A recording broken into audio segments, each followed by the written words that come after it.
It's evident today that corporations raise and spend huge amounts of money on the political campaigns of presidents and congressmen.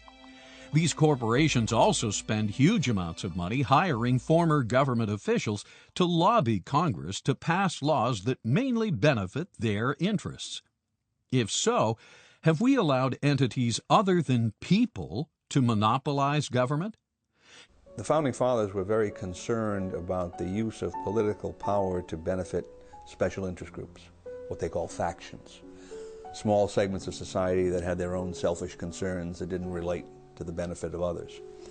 So they wanted as much as possible to restrain the ability of the general government to engage in that kind of behavior. The system that we have today of interventionism serves the interests of the lobbyists, and they represent the international corporations because they have influence. And they say what we need is lobbying reform to keep the lobbyists from lobbying. That is not the answer, because lobbying is just petitioning the government. We have a right to do that. What we have to do, there's two answers to that. One, if you had the right people in Washington, the right members of Congress who would not yield to the temptation of being influenced by money, the whole program would cease. They wouldn't have any more influence. But that doesn't seem to happen. The real solution is getting the government out of the business of being able to pass out favors, so there's no incentive for the businessman to come and lobby the member of Congress. Have we allowed corporate power to influence the creation of laws that fail to benefit the people? Are we allowing corporations to reconfigure the laws of this nation to suit their purposes at the expense of real people? Do you feel special interests have hijacked Congress? I don't. No, I think they've got a valuable part to play because they are experts in their area and they can provide some good guidance for the congressmen who aren't specialists in these areas. Lawyers will argue that indeed corporations are people. They will argue that they are even good corporate citizens. But is a corporation really a citizen? Or for that matter, even a person? And what about a multinational corporation? Is that even a citizen of the United States? There's no doubt in my mind that the political apparatus of the United States government is much more beholden to the powerful lobbying interests, the companies that can write those big fat checks, campaign contributions and that sort of thing. You can see it every day. The politicians will give speeches, very good speeches in some cases, saying all the things that the voters want to hear. But then when it comes time to vote on an issue, they quite often will go directly opposite to what they said, and they will vote in favor of the positions that the corporations want and the lobbyists want. Did the Founding Fathers write the Constitution for real flesh and blood people or for corporations, artificial entities that are creations of the state? If one suspects the Constitution was written with real people in mind, then is it fair to those real people that artificial people get to write and influence the passage of all manner of laws, and expect these laws to be binding upon those same real flesh and blood people? Public officials have become less concerned with what people want or with what the common American thinks. What's the solution? Well, what kind of a government is this? It's self-government. Right? Self-government is not a spectator sport. If people don't participate in it, either running for office themselves or becoming involved with political campaigns or becoming involved with public education on issues, well, then you're going to leave by default control in the hands of the small number of people who do those things. And the smaller that group becomes, and the more they see that the general population is really disinterested or even impotent in political affairs, the more they will tend to think, well, we can run things our own way. We don't have to remain in touch with the people because they don't count.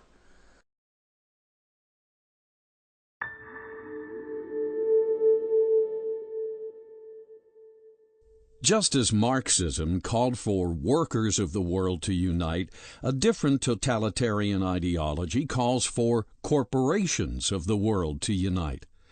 Not only unite with each other, consolidation, but unite with governments, with states. Thus, when corporations unite with the state, it is known as fascism.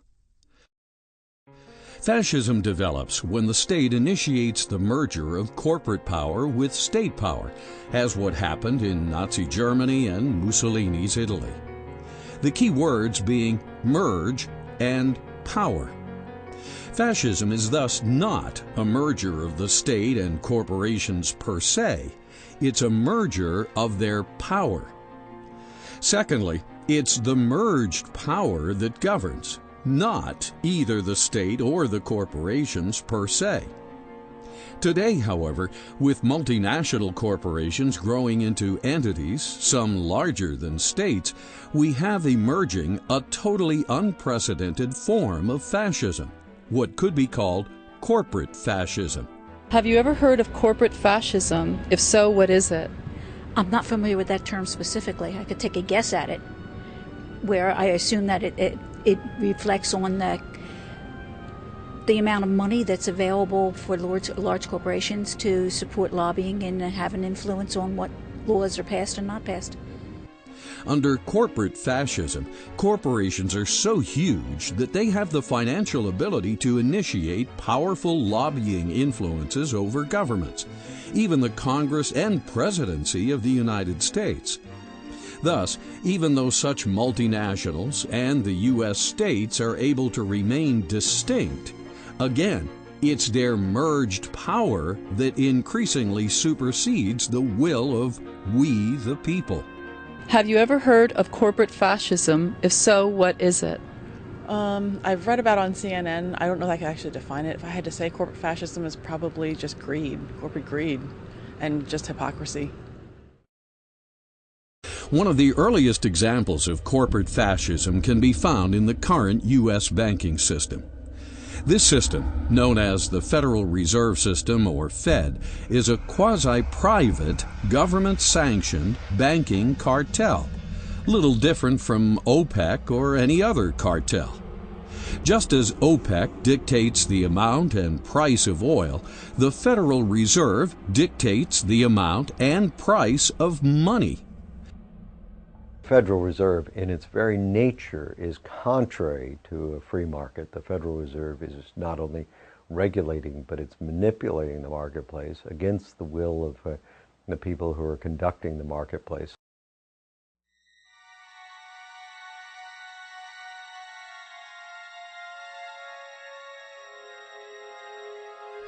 By setting interest rates and determining the amount of money in circulation, this cartel presents the illusion of working for the general welfare, but in reality, it always acts in the best interests of not only itself, but its prime lenders and borrowers, the U.S. government, the major New York banks, and the multinational corporations.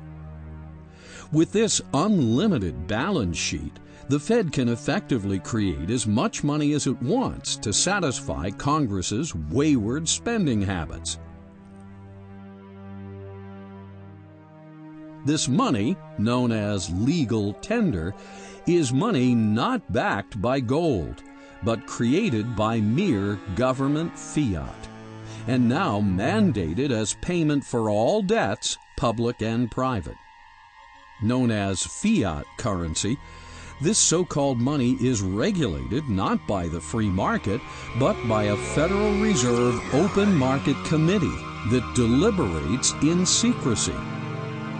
It is the Federal Reserve System that is at the heart of endless bailouts and the too big to fail syndrome, a system that creates endless amounts of money, that fuels wars and the fascist globalist agenda by basically two mechanisms: monetizing debt and fractional reserve.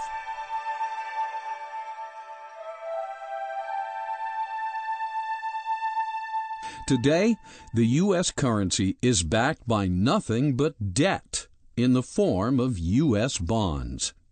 This is known as monetizing debt, the act of converting debt into money. Debt causes inflation because the Federal Reserve System facilitates the conversion of government bonds, government IOUs, into Federal Reserve notes, what we use as a currency. When this is done, the money supply is inflated. When the money supply is inflated, it becomes watered down or diluted. Just like stock, when a corporation authorizes and issues more stock, existing shareholders are diluted. When money is diluted, it has less purchasing power. When it has less purchasing power, prices rise because it takes more Federal Reserve notes to purchase a given product. When prices rise, it has the effect of a tax. Inflation is therefore a hidden tax. If you can delay the payment and hide the payment, that is, borrow money or print money, those who really pay the price are hard to find. They're usually the poor people in the middle class. So it's a very specific plan to have a central bank to destroy money. It's been done for thousands of years. They used to dilute the metals or clip the coins, or even in the old days they tried printing money. Today we do it with a computer. Thus, corporate fascism uses debt, which generates the hidden tax of inflation, to fund its operations and expansion. As far as fractional reserve banking is concerned, that's a problem of fraud. That is, fractional reserve banking is where the bank generates more paper currency than it has, say, gold and silver reserves on a specie standard.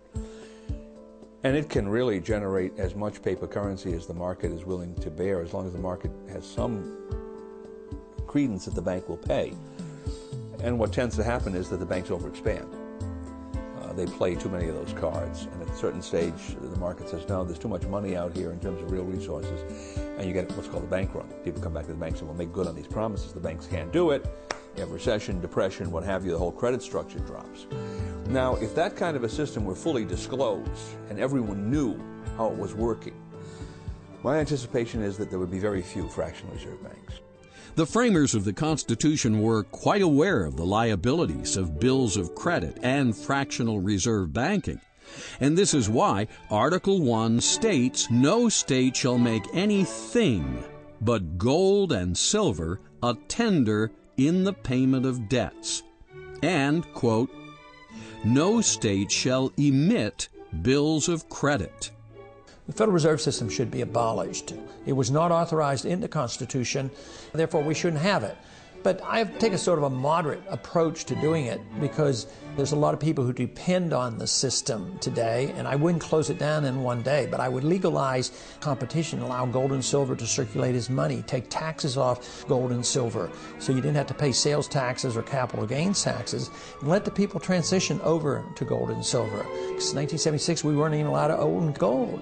And then later on we got the American Gold Eagle. So we're moving in that direction, but we need to go a little bit further to legalize contracts in gold. The real culprit is the ability of the Fed to monetize debt. Members of Congress spend money for war and welfare. They can't borrow enough and they can't tax enough, so they literally create treasury bills out of thin air, and then the Federal Reserve creates money out of thin air and buys the treasury bills, and that has to eventually destroy the value of the dollar. If we were to abolish the Federal Reserve System tomorrow and get the banks out of it completely, turn the entire function as it now operates over to the Treasury, nothing would change. The same people would still dominate the system from behind the scenes. So this question of ownership receives too much attention, because where that idea goes is that, well, if we can just find out who owns these banks, and if we don't like who they are, then we can support a move to abolish the Federal Reserve and turn that system over to the Treasury, exactly as it's now operating. So the focus should not be on who owns the banks, but on what the banks are doing. If the public better understood how fiat money can be abused by Congress, it would impeach almost every member and abolish the Federal Reserve Central Bank, as it has done twice in the nation's history.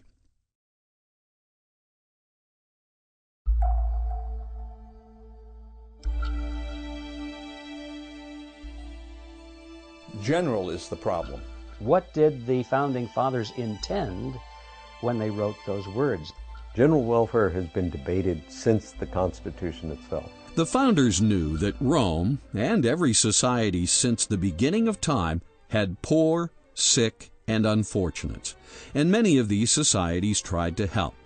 For instance, in 1597, England had the Elizabethan Poor Laws enacted to provide what were known as the 7 corporeal works of mercy. These works were to feed the hungry, give drink to the thirsty, welcome the stranger, clothe the naked, attend the sick, visit the prisoner, and bury the dead. But is this how you really promote the general welfare, the founders asked? What would happen if you created a society that could actually rise above problems? A society where the government gently facilitated a free and prosperous citizenry, a citizenry so successful there were no hungry, there were no sick or poor, there were no criminals. The Constitution gives Congress the power and the responsibility to provide for the general welfare of the nation. So important is the idea of general welfare. This is the only term that is stated twice in the Constitution, once in the preamble and again in Article 1.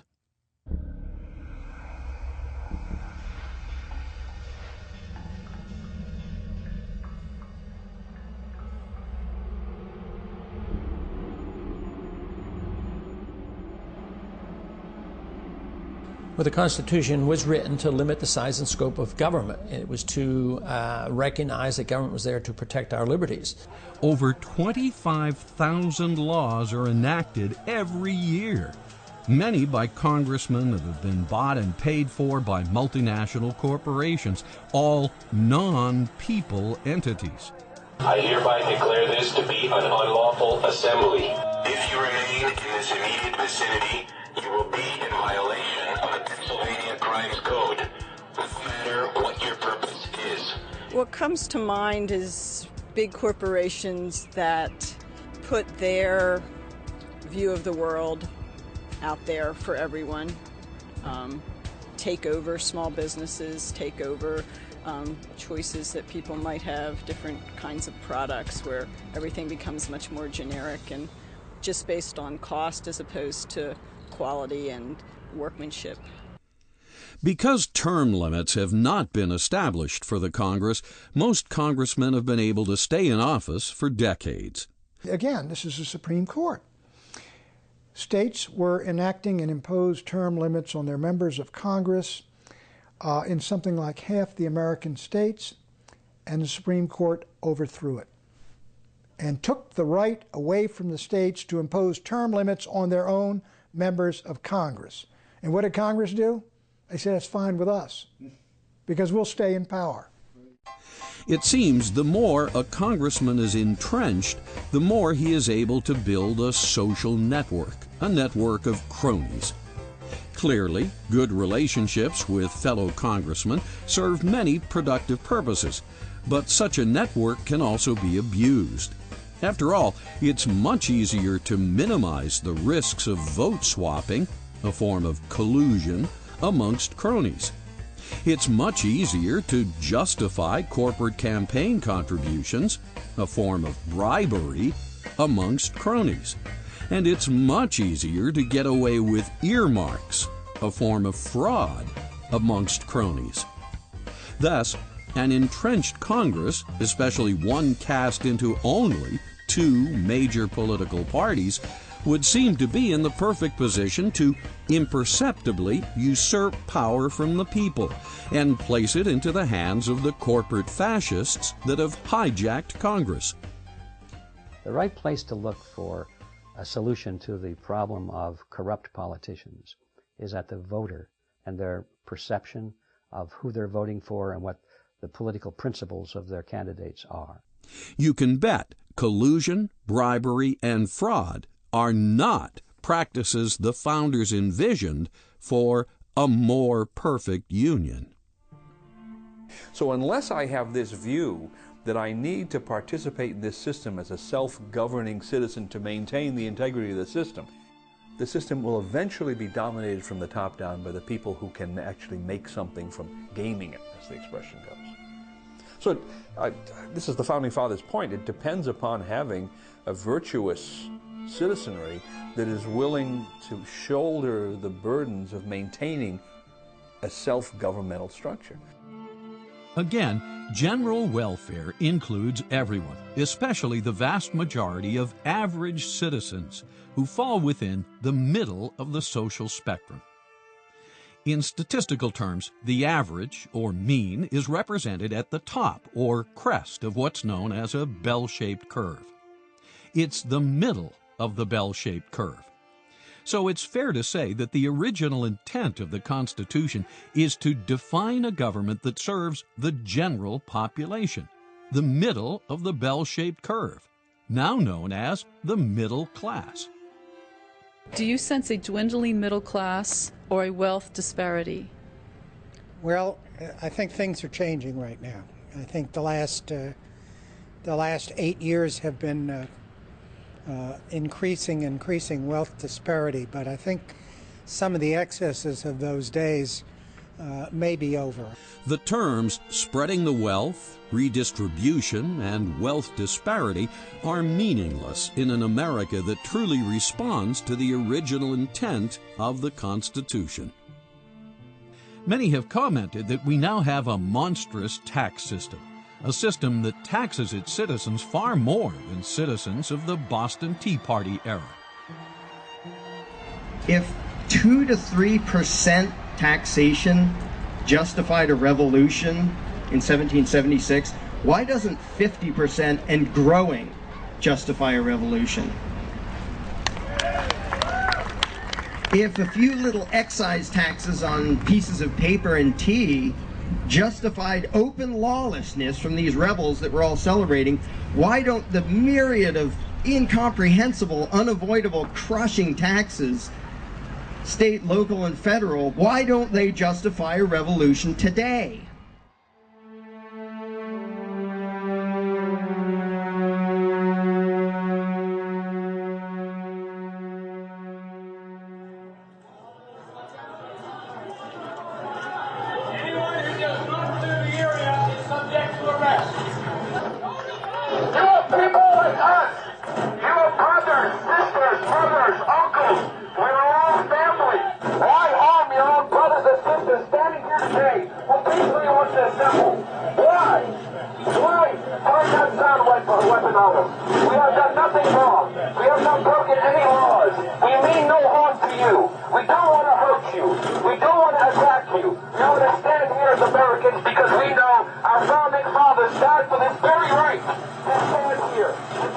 We are the policemen of the world. So instead of a government now that occupies so many other countries, and we have 700 bases overseas, that wouldn't happen if we had the proper size government. Understand the orders you are taking right now are unconstitutional. Understand right now what you guys are doing here today will play effect throughout history. The Germans, listen to their orders. The Germans violated their civil rights, God-given rights in Nazi Germany in the 30s by simply listening to unconstitutional orders and not questioning authority. We are here because we mean no harm to you. We are tired of these private Federal Reserve bankers who are running this country and destroying this country from the inside. The tyranny that they committed against you and your...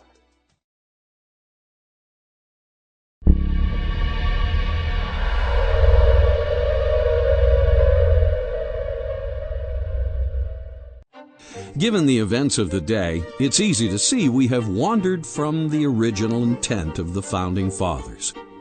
As a result, it seems our wayfaring government has converted us from a modest republic into a global empire. As a consequence, the empire requires vast sums to operate at home and abroad. The trouble is every empire, whether you're talking about Rome or the Soviet Union, it's all based on the enslavement of humanity. And however well structured it is and however powerful it seems at any given time, that will only last so long.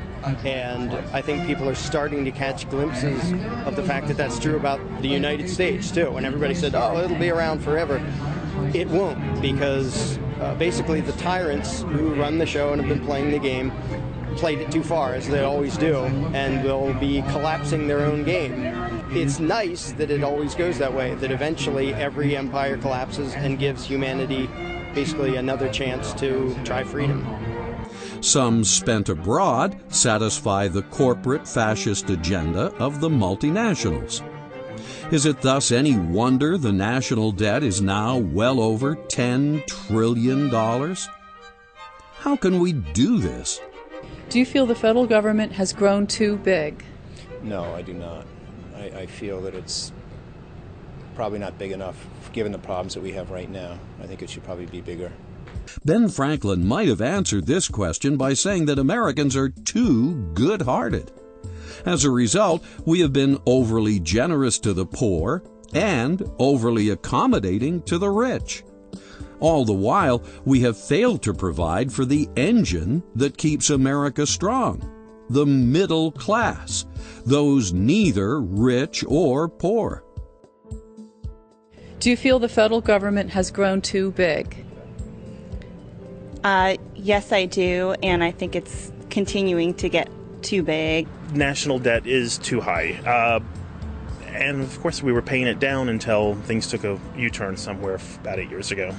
We are spending almost $500 billion a year on the military, more than the combined spending of the next 25 nations. I think we do spend too much on the military, but not enough on social programs. We spend 4% of our gross national product on national defense, and we're committed to defend half of the world. You can't do that. We are facing imperial overstretch. That's what happened to the British Empire, and 10 years of war showed that the British Empire was overstretched, and it collapsed totally. Eisenhower was dead right about the military-industrial complex. What more can you say than that? Just look around you, and there you see it everywhere. As earlier discussed, lobbyists that flow money to keep certain congressmen in power have configured our laws in such a way they now benefit multinational corporations more than they benefit we the people. These used to be American companies. They were great names, famous names: Boeing, General Motors, Ford, Chrysler, GE, and others. And they're still great companies. But they're no longer strictly American companies. They're global companies. And what they want to do is produce at the cheapest price they possibly can. And where are they going to get the cheapest workers? They're going to get them in Latin America, in Mexico, in the Far East, and in China. So what these multinational companies are now doing is they are transferring their plants and their factories and their technology over where production is cheapest and maintaining completely free access to the consumers in the United States. What the transnational companies profit from is basically by getting rid of their American workers, but keeping their American consumers. And in this sense, they no longer have any kind of a loyalty to the community where they were raised, or to the states, or to the country.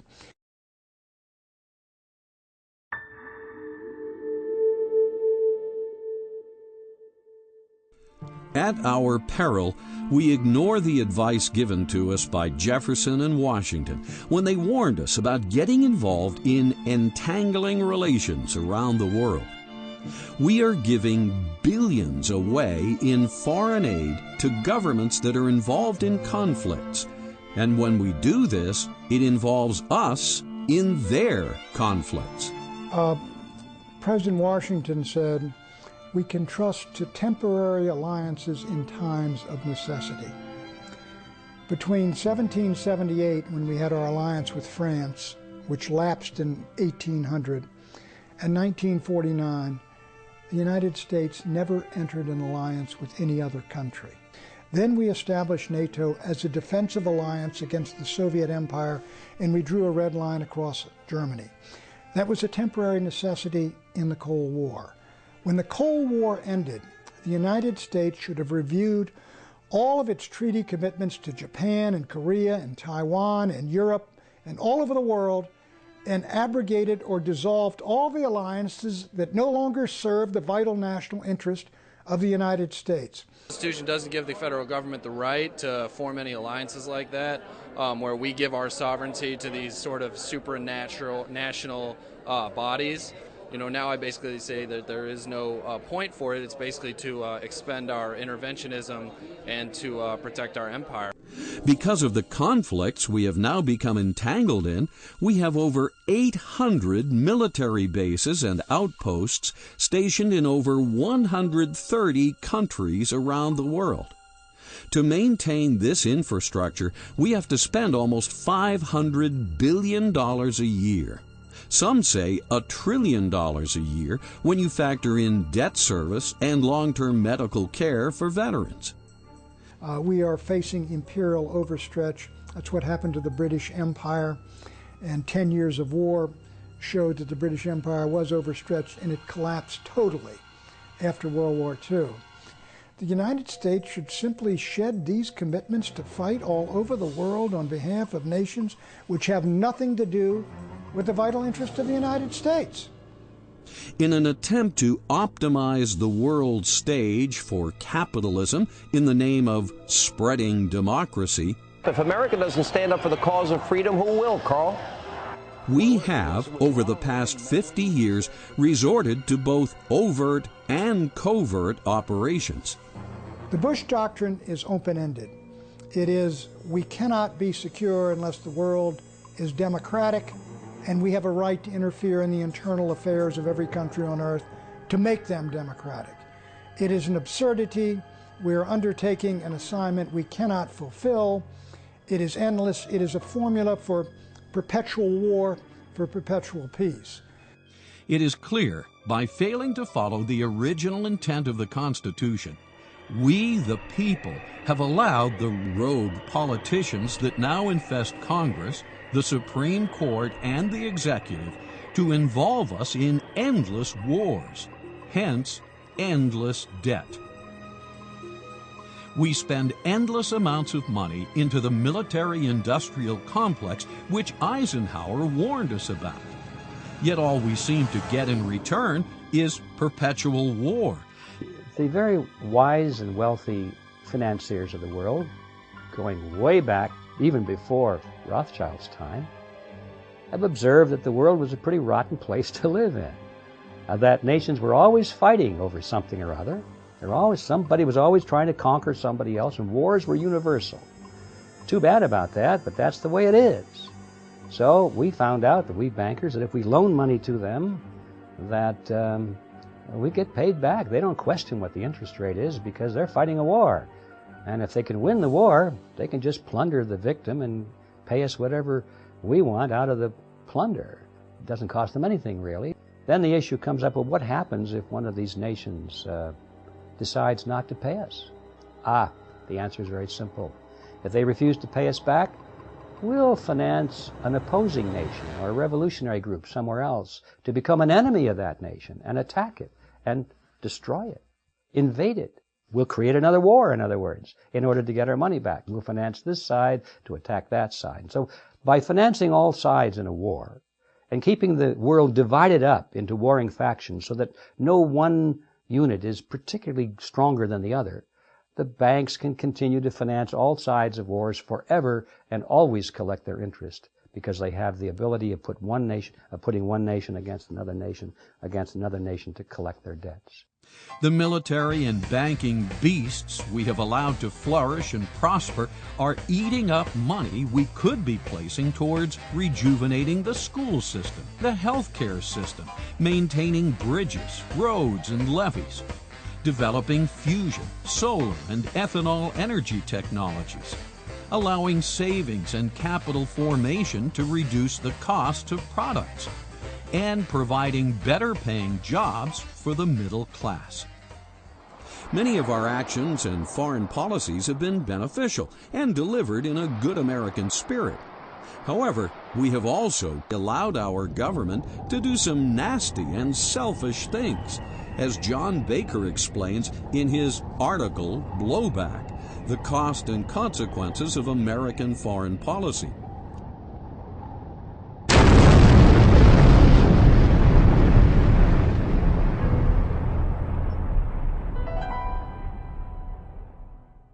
Blowback is a term whereby you take an action abroad, such as we overthrew the Mossadegh in 1953 in Iran, and blowback came when the Shah we installed was overthrown in 1979 by nationalistic forces, and we got a worse situation than we had.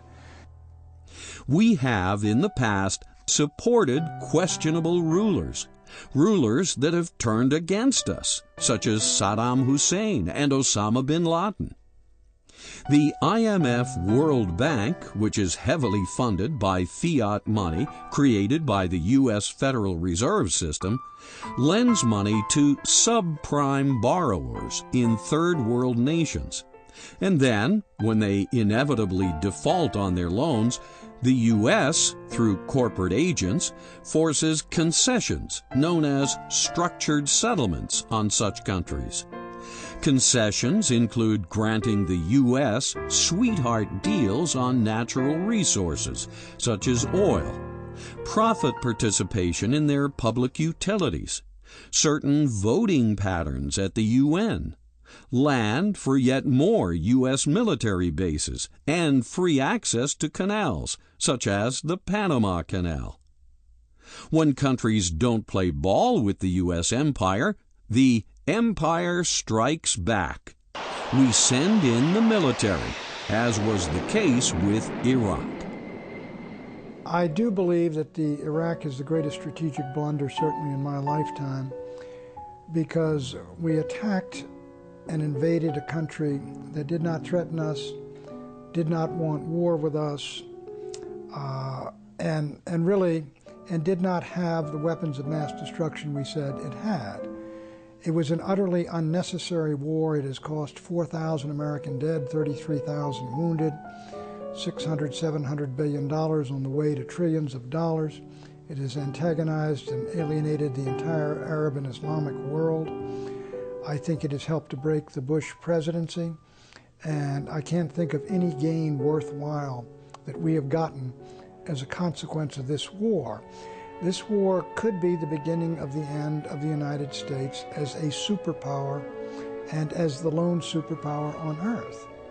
I have to say that most wars in our modern age, in my view, are unjust because they're being fought over reasons which are not honestly stated. They're being fought over hidden agendas. But we must keep in mind that there is a theoretical basis for a just defensive war.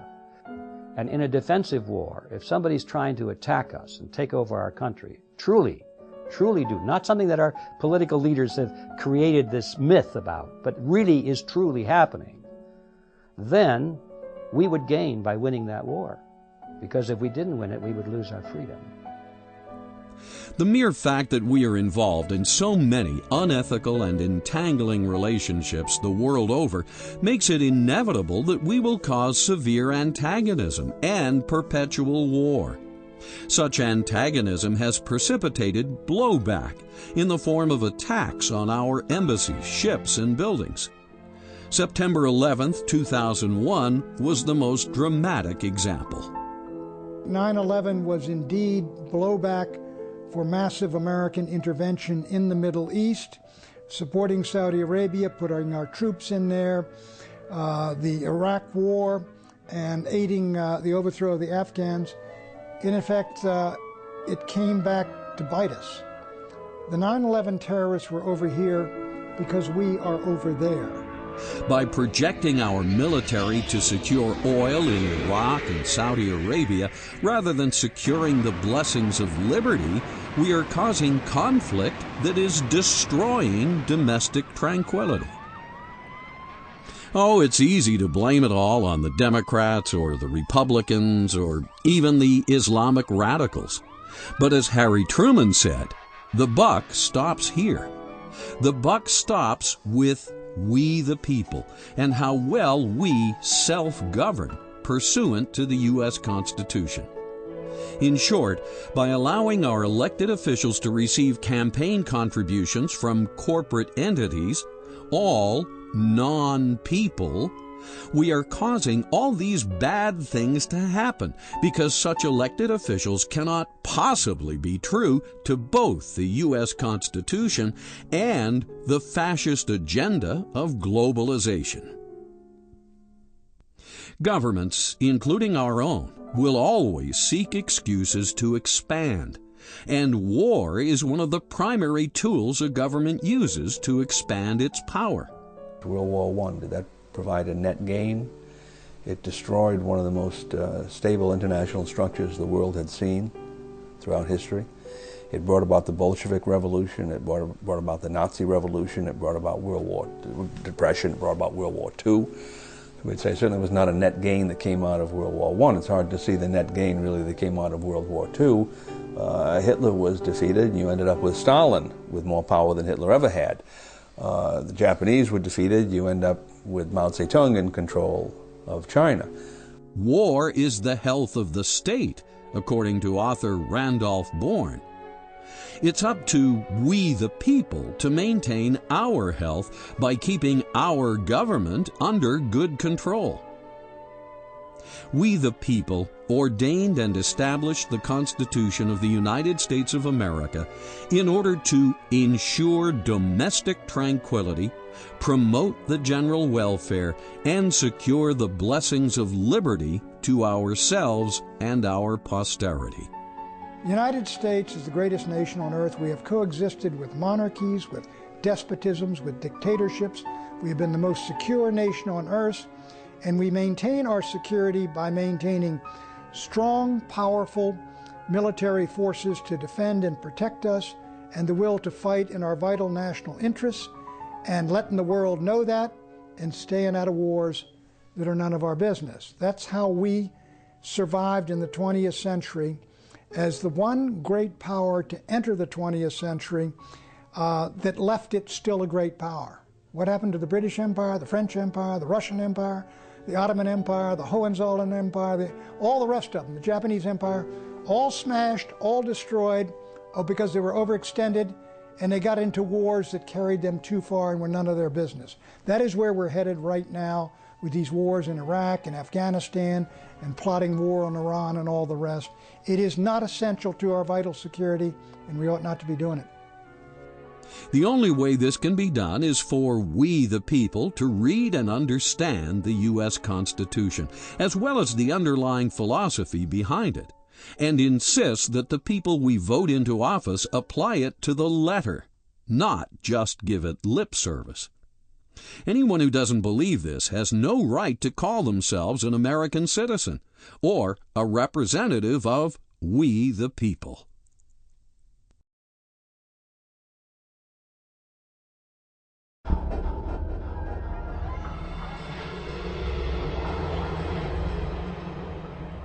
There are a lot of factors connected with our drift away from constitutional principles. Among these, the most debilitating is our banking system, the Federal Reserve. Even though the Fed was created by an act of Congress in 1913, its operation and relationship with the U.S. government is amorphous, if not completely nebulous to the public. Some claim this is by design, for the Fed conveniently operates as a close partner when Congress needs to borrow yet more money, but an independent agency when it's convenient to insulate itself from political fallout or its part in precipitating recessions. Thus, in 1913, Congress delegated its duty to manage the money supply to a bunch of elite New York bankers who formed a banking cartel now known as the Federal Reserve System. When the Federal Reserve System was planned in 1910, it was done so without the full knowledge and consent of the people. Born in secrecy on an island off the coast of Georgia, elite bankers of the time sought to establish a central bank that would mimic European banks and ultimately give them complete control over the nation's money. The Federal Reserve is technically owned by the member banks, so we know who owns the Federal Reserve, the member banks. But who owns the member banks is very difficult, if not impossible, to find out. Because the member banks are not registered with any government agency. They're not corporations. They have the basic structure of a partnership or something very private. It may even be something unique, but it's not on the public record. And the owners or the partners of these banks are not about to let it be known. Now, it's true that you can buy stock in, Chase Manhattan and all that sort of thing. You can buy stock in the Bank of America, and, as a stockholder, you're listed. But the true control and ownership is not on the public record. And it's easy to hide that. You can use street names, you can use Swiss accounts, you can have corporations holding stock for other corporations which are holding stock for other corporations and that sort of thing. In general, it's possible to completely conceal the controlling interest of the banks from the public. From 1913 to 1971, the elite Federal Reserve bankers managed to slowly decouple the nation's currency from the gold and silver backing required by the Constitution. In 1971, the Fed cartel finally got Richard M. Nixon to disconnect the last vestiges of gold from money on the pretense that the British and French were redeeming too many of their Federal Reserve notes for gold, something people and countries are supposed to do when Congress and bankers print up too many Federal Reserve notes. But when you went off the gold standard, finally, when we cut it loose in 1971, when I was in Nixon's White House, and the reason we went off the gold standard totally, was that all these dollars that we had poured out in the United States had gone abroad, and the British were coming in with our dollars, demanding gold at $35 an ounce or $42 an ounce. They would have cleaned us out. So Nixon shut the gold window.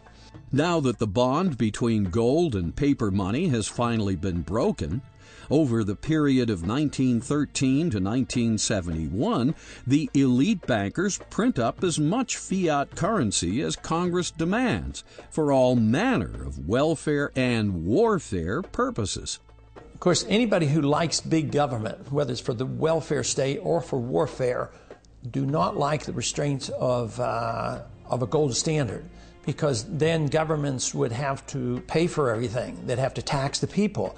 And if the people were taxed today for all the welfare and all the warfare, all of it would end. The relationship between fiat money and wars is direct and immediate.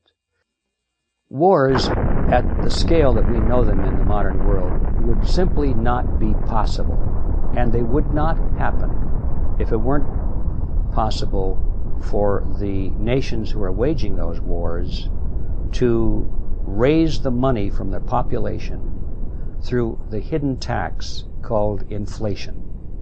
Inflation is caused by the Federal Reserve System through fiat money, the creation of money out of nothing. So, if it were not for fiat money, most of the wars that we've known in recent times simply would not have been fought on either side.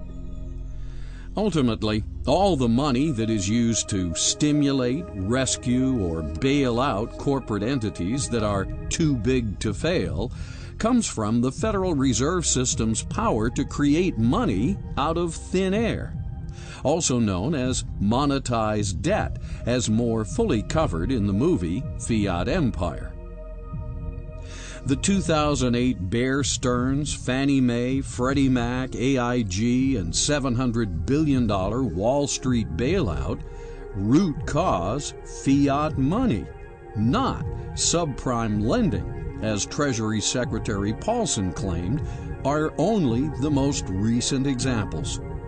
Other bailouts in past decades have been Penn Central Railroad, 1970, Lockheed, 1970, New York City, 1975, Chrysler, 1978, Commonwealth Bank, 1972, First Pennsylvania Bank, 1979, Chicago Continental Bank, 1982, and the entire U.S. savings and loan system in the 1980s. The Federal Reserve System makes all this moral hazard possible. Even though the original intent of the founders was for Congress to be the most prominent branch of our government, today's congressmen are shirking this responsibility. They do this by improper delegation of their duties and responsibilities to outside agencies, committees, other branches of government, and even private entities. Why? So they can avoid blame for such things as bailouts and wars and stay in office as long as possible. To the degree they can get the courts or the president to decide on the tough issues, they can avoid making unpopular choices that could get them voted out. Money is the primary touchy issue because money represents the energy of the citizens.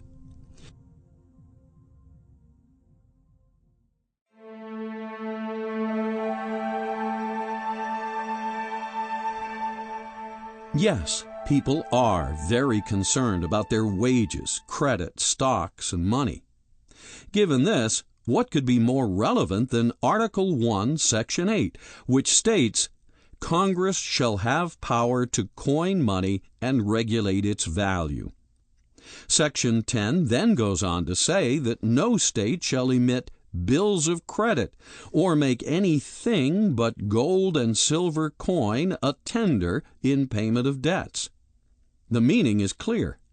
Gold and silver, when coined, are the only things that are money. Regulate its value? What does this mean?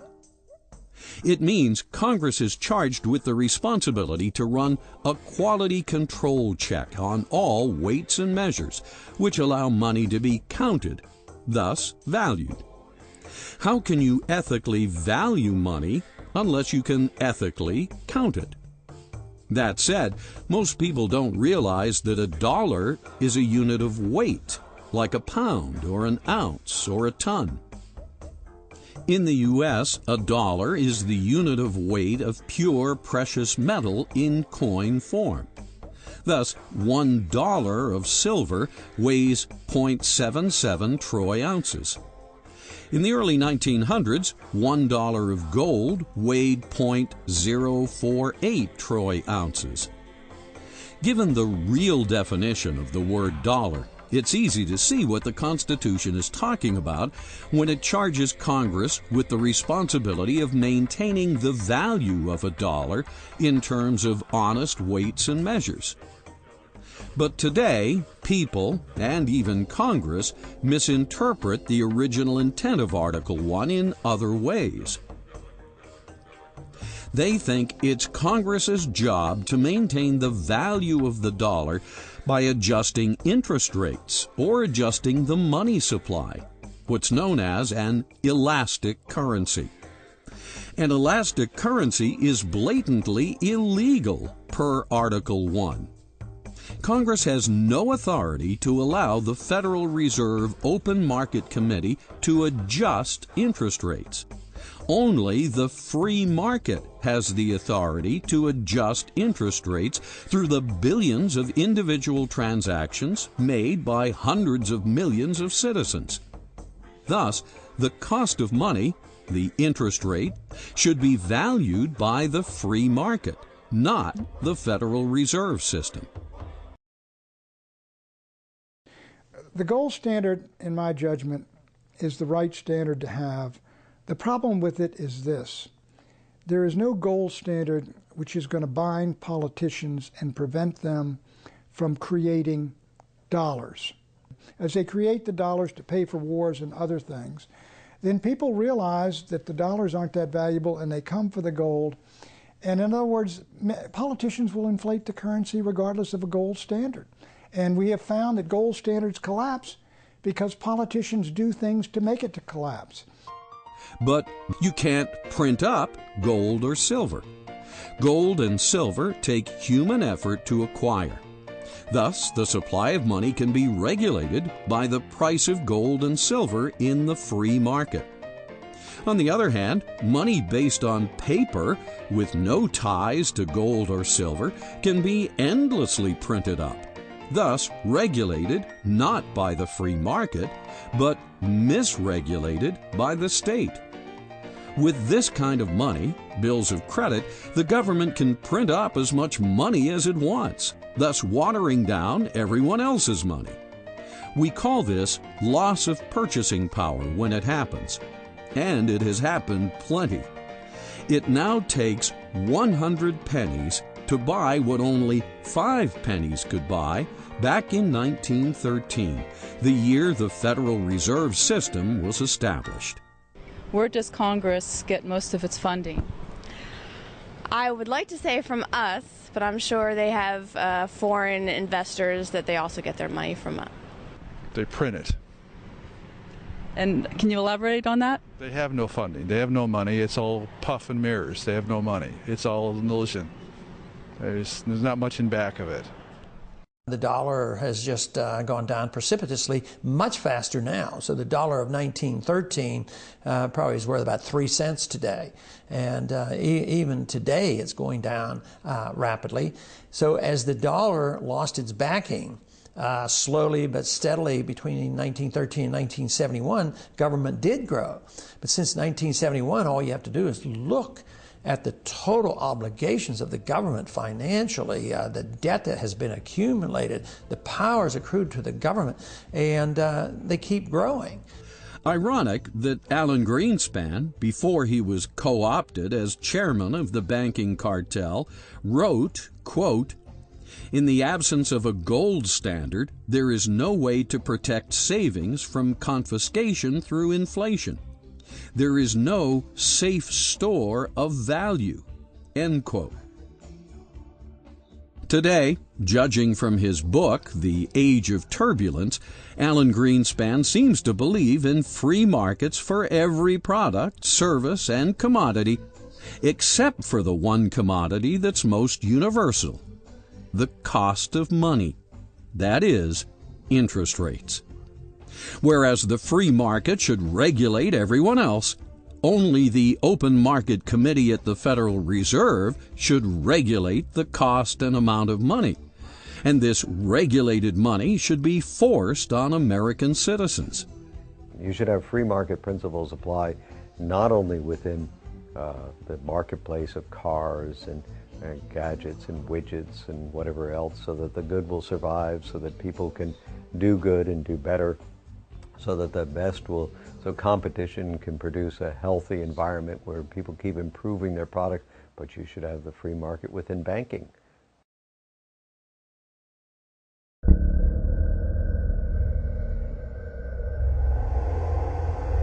So, how did we go so wrong?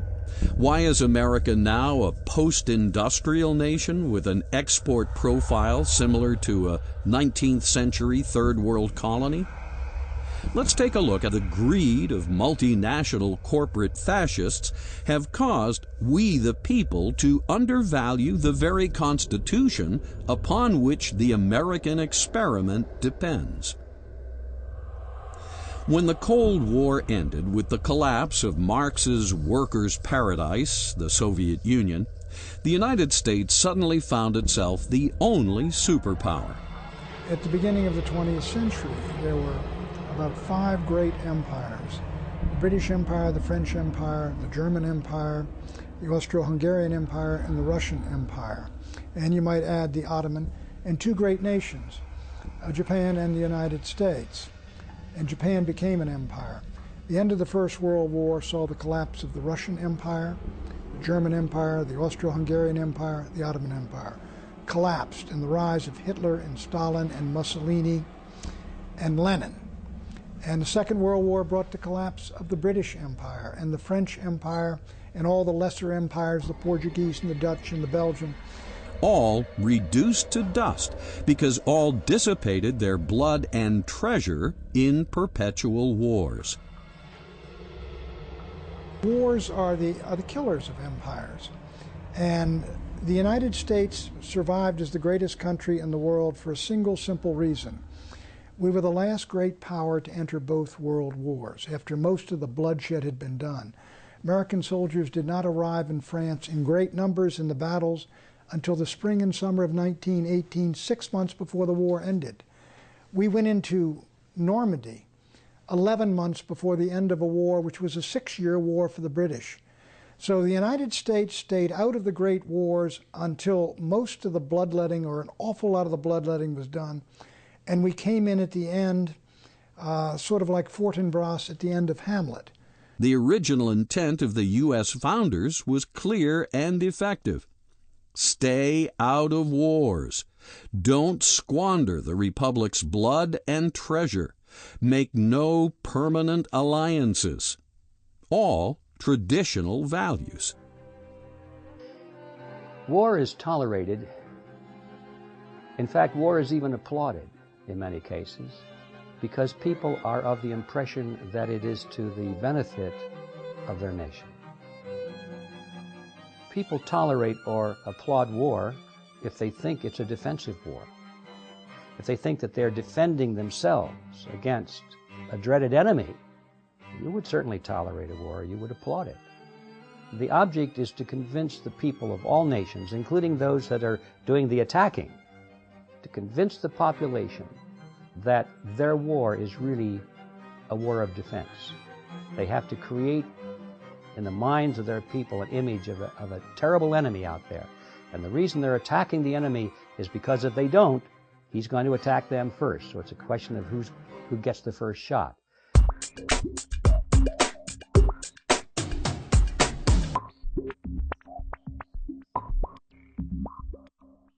From the ratification of the Constitution to World War I, Hamilton's vision guided the nation. What is Hamilton's vision? What Hamilton was saying was a nation's political independence is dependent upon its economic independence.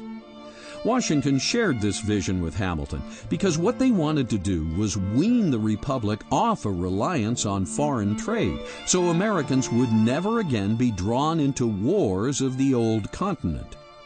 The only way to do this, Hamilton reasoned, was to erect protective tariffs, a price of admission for foreign countries to have access to American markets. The word protection is in virtually every Republican platform from 1884 to 1948. And the protectionist period in American history, which can fairly be called from about 1860 to 1928, was the most productive in the history of the United States or of the world. At the end of that period, we manufactured 42% of the world's goods. The purpose for these tariffs was to stimulate our own people to build factories and finance a strong central government, which, at the time, was needed. A strategic goal enabling the people of the U.S. to be able to cut bonds of dependency upon foreign nations and create bonds of commerce amongst themselves. Further, when a nation puts a tariff on foreign goods coming into the country, it is more able to cut taxes on goods produced inside the country. But today, this is known as protectionism, a dirty word with the corporate fascists behind monopoly capitalism, media consolidation, and non-citizen multinationals that have purchased Congress. I believe a trade policy should be crafted to protect the sovereignty of the nation, the economic independence of the nation, and the standard of living of the American worker. Our present trade laws are designed to protect the freedom of transnational corporations to abandon their country, to desert their workers, and to go abroad in search of the highest immediate profits at the expense of the community and the nation that nurtured them.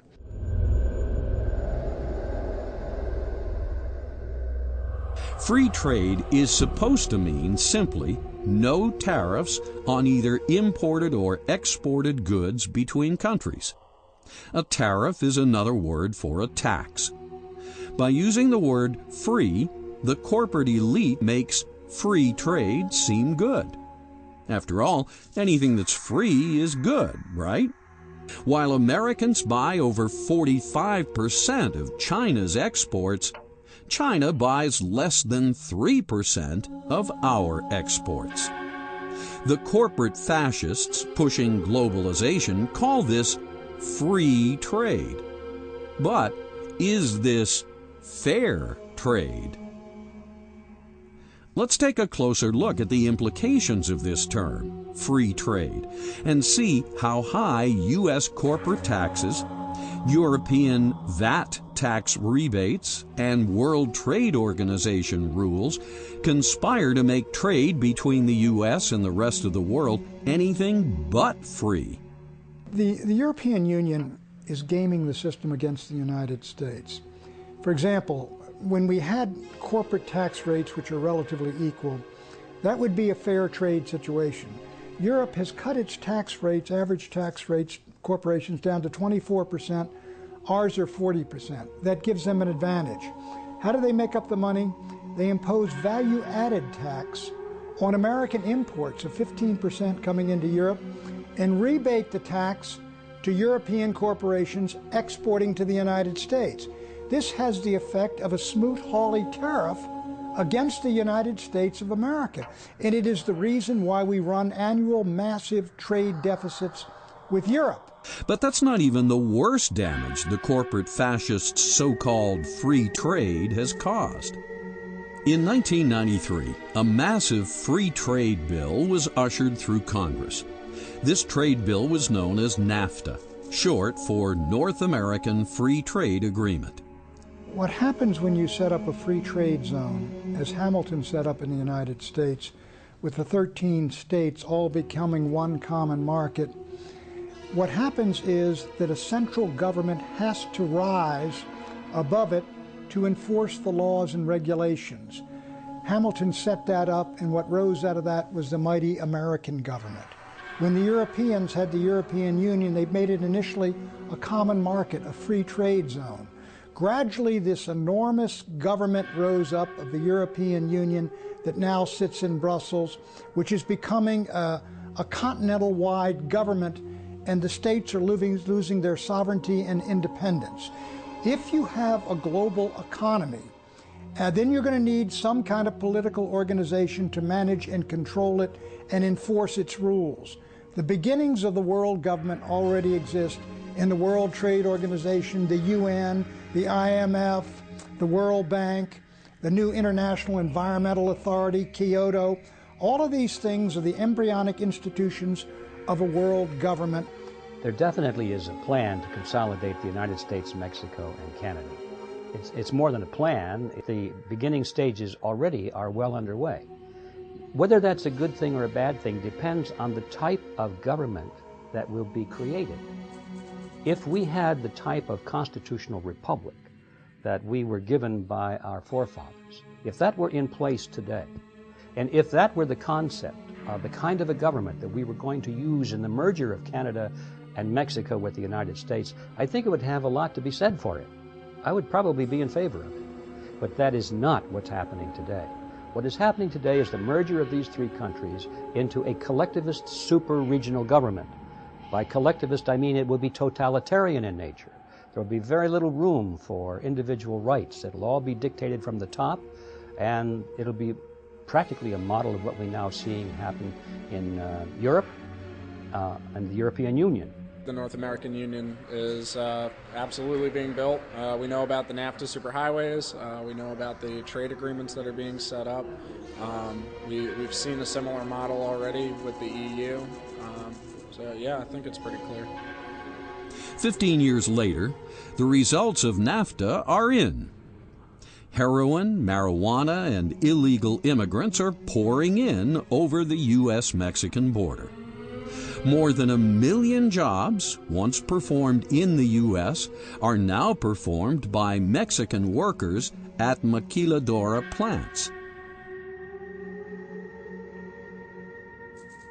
Among the major entities that championed NAFTA were the Council on Foreign Relations, the U.S. Chamber of Commerce, the Wall Street Journal, the Washington Post, the Heritage Foundation, the Brookings Institute, the New Republic, and the National Review.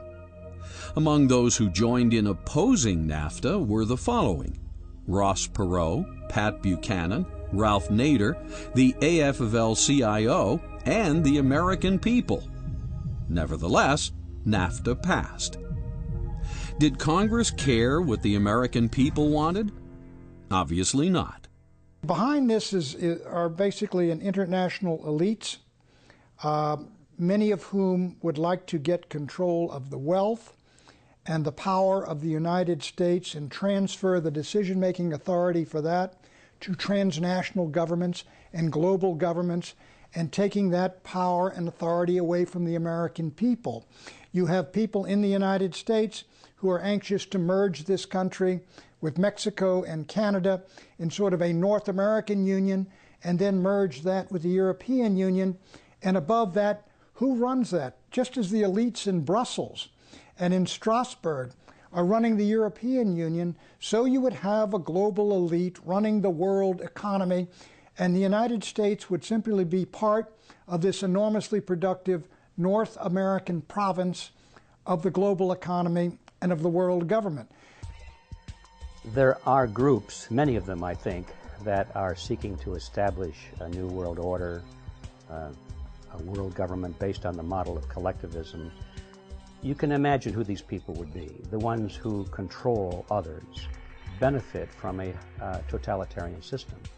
In other words, politicians like collectivism, because collectivism puts ever-increasing power into their hands. Bankers like collectivism because it gives the banks the power to create money with state sanction and state support, to create money out of nothing, and that gives control over human beings. All of these people work together instinctively, even though they may have separate individual or professional goals. They do work together and support each other toward this ultimate aim of a new world order, is how they like to describe it, which is a totalitarian system based on the model of collectivism. Indeed, free trade is not free at all. It's the serial killer of the American economy and the Trojan horse of world government. It's the primrose path to the loss of economic independence and national sovereignty the founders warned us about. Free trade is a bright, shining lie made possible by fascists of greedy multinationals.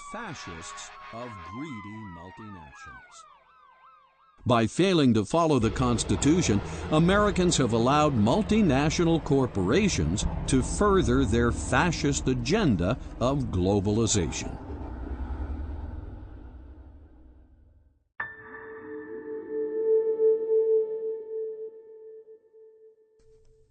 In 1991, the Soviet Union collapsed. Concomitant with this collapse, both China and India saw the wisdom of changing their economic policies before they too suffered a similar fate. 400 million Russians and Eastern Europeans who had been behind the Iron Curtain suddenly joined the global economy. And then when China moved toward capitalism, hundreds of millions of more workers basically went into the global economy to compete. And their competitors are American workers and European workers who were making salaries, say, of $30, $40, $50 an hour in manufacturing. And these hard-working people who are quite willing to work for less, they became an enormously attractive labor market for American industries and American factories, which have been moving to China and to Mexico and to third world countries to take advantage of low-wage labor, very little laws and regulations, low taxes, and by so doing, what's happened is the great manufacturing base of the United States has been exported. Greed-driven, Benedict Arnold CEOs were unable to resist the opportunity to fire American workers and exploit people who would work for wages 5 to 20 times less. Thus was born what we now call globalization, the profit-motivated act of exploiting slave labor workforces to produce cheap and unsafe products that can be sold to American consumers until they overextend themselves on credit card and home equity debt. In short, globalization is the daily business of the fascist multinational corporation in its psychopathic pursuit of stockholder value at the expense of human value. And the winners are the owners of the American corporations whose profits are soaring, and the shareholders, and the losers are first world workers, in particular American workers who are seeing their wages arrested and their wages fall and their jobs going overseas in the millions for the last 30 years. If one day I encounter a lady who just bought a toy from Walmart, I'll say, "Respectable customer, respectable Walmart customer, do you know why you can buy such a cheap toy from Walmart? That's because we workers work all day, every day and night."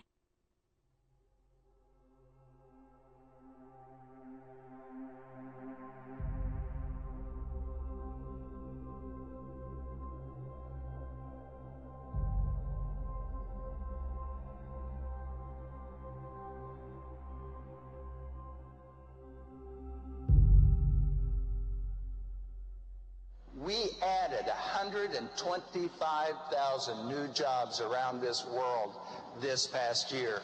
Good job.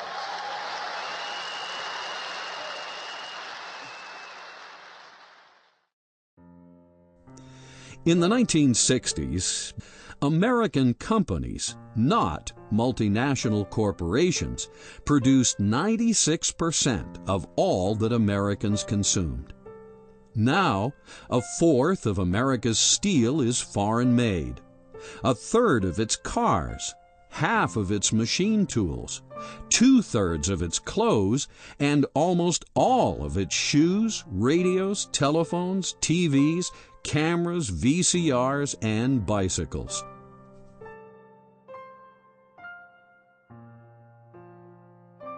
So what these multinational companies are now doing is they are transferring their plants and their factories and their technology over where production is cheapest and maintaining completely free access to the consumers in the United States. What the transnational companies profit from is basically by getting rid of their American workers but keeping their American consumers. And in this sense, they no longer have any kind of loyalty to the community where they were raised, or to the states, or to the country. Between NAFTA and the Federal Reserve System, both gifts to the American people from greedy Wall Street financial institutions and their fascist multinational corporate clients, the U.S. has seen its dollar lose over 95% of its purchasing power, seen its economic and energy independence squandered, seen its major homegrown industries decimated, seen its working men and women forced to submit to employment as debt slaves, seen its middle class placed into Darwinian competition with foreign workers making slave wages at gunpoint. And now it's seen a $700 billion taxpayer bailout of Wall Street banks and financial entities. In one generation, the house that Hamilton built has collapsed. Corporate fascists have been able to hollow out the U.S. manufacturing base and exploit the U.S. market. There have been forces working in this direction for centuries, and they are coming to realize this ideal of theirs. But quite frankly, loyalty to globalism is thus treason to the American Republic. The Council on Foreign Relations, Trilateral Commission, they've been talking about a world government for a long time. They've testified in Congress that they're trying to build a world government. So yeah, absolutely. I mean, it's pretty laid out on the table. That's what's being done.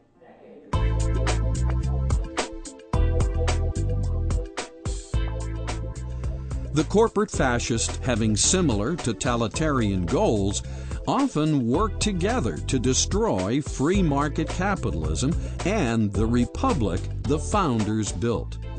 And this is the idea.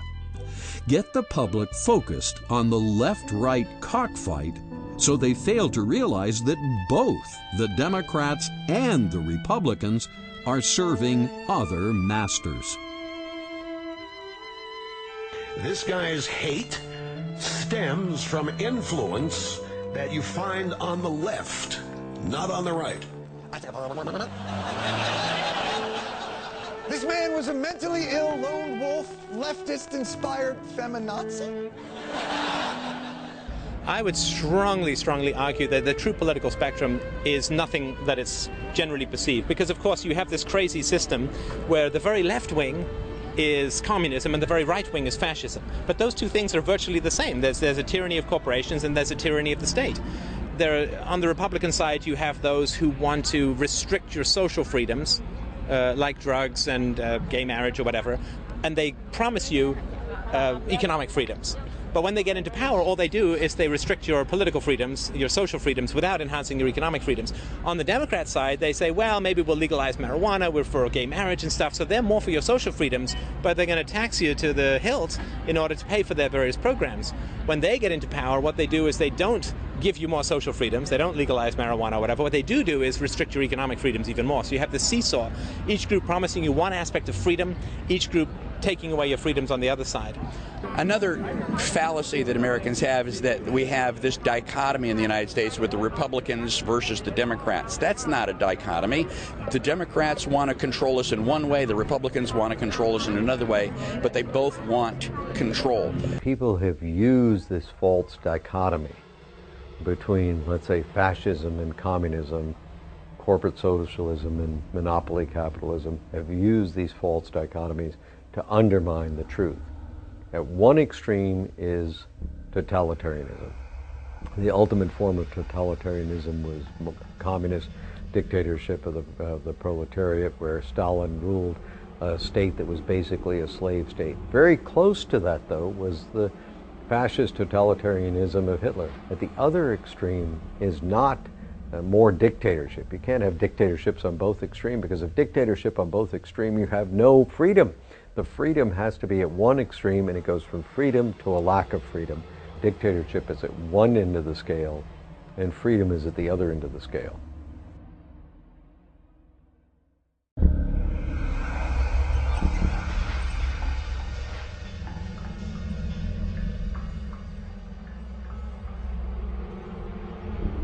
Unfortunately, negative influences far worse than left and right have crept in. The Federal Reserve, set up by banking architect Paul Warburg, is a European-style central bank, complete with all the inherent problems of the old world. Banking principles diametrically opposed by the founders. Alien concepts, such as backing money by debt instead of gold, lending out more money than you have in the vault, printing up money so banks can stimulate the very economy they just crashed. All this so bankers can charge more for interest and snap up real estate assets with straw buyers in recession markets. Thanks to the Fed, Congress can bypass the public's representatives and wage war with money that has been literally created out of thin air. Are any of these American ways? Did the founders set up the Constitution so John Maynard Keynes, an economist indoctrinated in the environment of our former enemy, should stamp their war-torn European philosophies into the very soul of our nation? Something isn't right here. In Keynesian economics, they endorse the Federal Reserve System. And to print money out of thin air is really fraud, because they're stealing from people, stealing the value from some people. So they're completely different. But Keynesianism is not socialism, but it leads to socialism. Socialism is where the government controls supply and demand and prices and the whole work. But Keynesianism allows the market to function to a degree with a lot of intervention, a lot of regulations, a lot of taxes, a lot of planning, and a lot of inflation. How can the original intent of the founders shine through when our entire economic system and cultural institutions have been perverted by ideologies of a world we worked so desperately to get away from? Starting with World War I, starting with Woodrow Wilson, on down through World War II, down through Vietnam War, now to the war on terrorism. All these wars are always used to frighten the American people into accepting the expansion of government, supposedly to protect us against an evil, terrible enemy. The actual expansion came about through the Supreme Court adding some words to the Commerce Clause. They said Congress has the power to regulate commerce or whatever affects commerce. And that's rather a radical departure from the Constitution, because imagine if you added those words to every other provision of the Constitution. Why shouldn't you? If you can add it to one, you can add it to others. You have essentially unlimited government. Well, what that has done is it has given Congress the power to control not only all true commercial activities, but all sorts of things that are entirely local that are related to commercial activities. So, for instance, you had the gun-free schools law. Based upon what theory? Well, a gun goes through commerce and eventually ends up in somebody's hands. And there he's within 1,000 feet of a school, 100 feet of a school, whatever the distance is. And so Congress can regulate his possession at that point in time. Well, his possession at that point in time is not a commercial transaction by any stretch of the imagination. How can Congress regulate it? Well, because this implement that he's holding in his hand at one time moved through commerce. Well, of course, if you follow that theory out, they can control every aspect of your life. How much cornflakes do you eat in the morning? Well, you eat one bowl. Maybe you should only eat half a bowl of cornflakes. Can there be a statute telling you how many cornflakes to eat in the morning? Sure, because where did those cornflakes come from? Well, they came from Battle Creek, Michigan. The Supreme Court has perverted the Constitution, making decisions that used to be made democratically at the local level. The Congress has the power in the Constitution, Article 3, Section 2, to circumscribe the jurisdiction of the Supreme Court and say, stay out of that area. That is our area, that is the state's area. You are not to get into that. Judges don't decide these issues, people do. After the formation of the Fed and selling the public on the New Deal, it wasn't long before Congress realized it had both the ability and the philosophical justification to print up endless amounts of elastic currency, what we call fiat money. It also wasn't long before Congress realized it needed more and more money in order to build a military machine it could use to spread democracy to the world, as Bush II might say. The Federal Reserve, when it came in, aggravated all the worst problems of the economy. It's aggravated and caused the Great Depression. It's aggravated and caused the last Depression, and it will continue to cause more depression. Before the Federal Reserve, every economic system has ups and downs, but they corrected themselves much more quickly, and they corrected themselves because people had the freedom to shift their attention, to be able to create solutions to the problem, and to be able to exercise their God-given wisdom and intelligence to be able to do business with each other. Ever wonder why congressmen were so eager to sacrifice tariffs for NAFTA's free trade? It's because tariffs don't amount to much when Congress can print up all the fiat money it wants through the Federal Reserve System. Yes, monetizing endless fiat money was the answer opinion leader economist John Maynard Keynes suggested to Roosevelt in his 1933 open letter. John Maynard Keynes. I lay overwhelming emphasis on the increase of national purchasing power resulting from governmental expenditure, which is financed by loans and is not merely a transfer through taxation from existing incomes.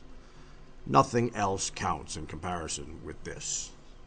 By these words, Keynes, the most prominent economist of the time, laid out the philosophic rationale for endless government borrowing and endless government spending of fiat money. Roosevelt bit. And now we're addicted. We're addicted to the programs, and even the banking system is addicted to ever-increasing the money supply and artificially manipulating interest rates low. And on the short run, it does seem to help. Just recently, the Fed pumped in $200 billion and the stock market loved it. But in time, when everybody knows they created $200 billion of new money, the value of the dollar goes down, which has happened since then. Keynes knew exactly what he was doing. You can go back to a gold standard, say, of $1,000 an ounce. But what do you do if they keep spending and spending and borrowing and borrowing? people suddenly realize that these dollars aren't really worth that much gold, and they will demand the gold. Sounds to me, given the state of affairs we're in today, well over $10 trillion in debt, immersed in perpetual wars, fascist multinationals dominating Congress, that we have allowed serious corruption to seep into the American experiment.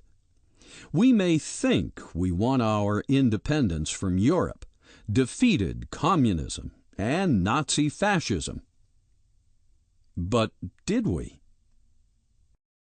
We have traveled the road to totalitarianism almost to the very end.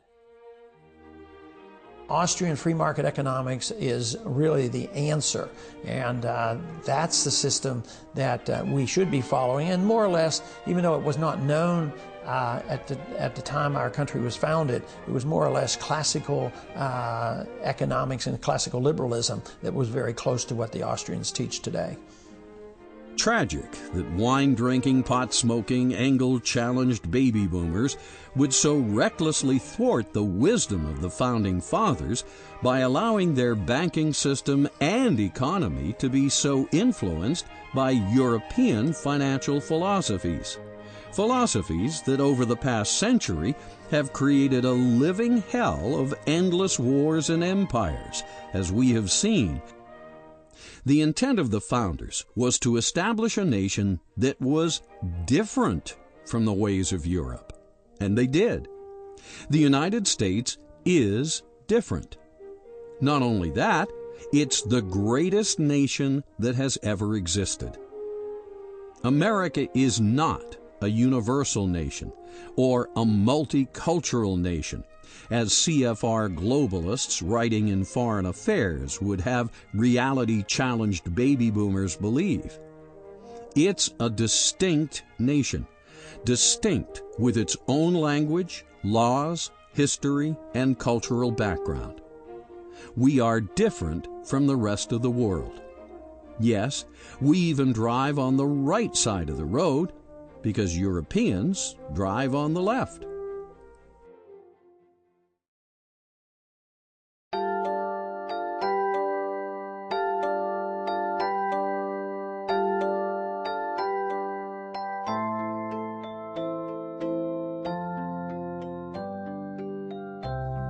Americans and reality-challenged baby boomers need to wake up and smell the Constitution. The famous quote from Franklin was that after he left the Constitutional Convention, he says, "We've given you a republic if you can keep it." And obviously we haven't done a very good job. I think if people want to live in a democracy or a republic such as ours, then they're more than free to do so, and we should lead by example, not by force. Citizens need to get familiar with the original intent of the founders and realize that the forces of corporate fascism have been raping and pillaging the United States for decades.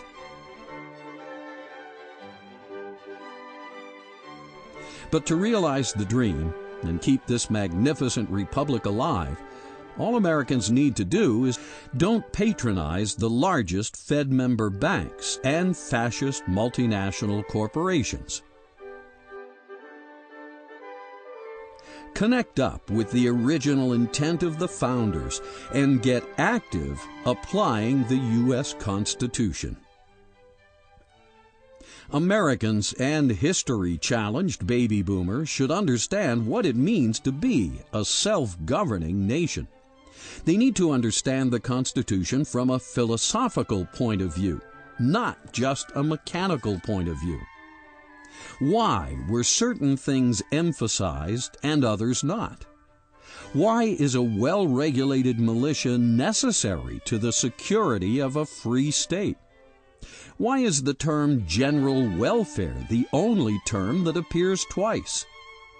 What principles lay behind the Constitution and why? If citizens better understood these things, they would be able to go about their lives with a greater appreciation of the rare opportunity they have been given to live in the American experiment. Instead of pessimism, they would have the realization that America has just begun, that the future will be even more incredible than anyone imagined. Take 3 steps and it will happen.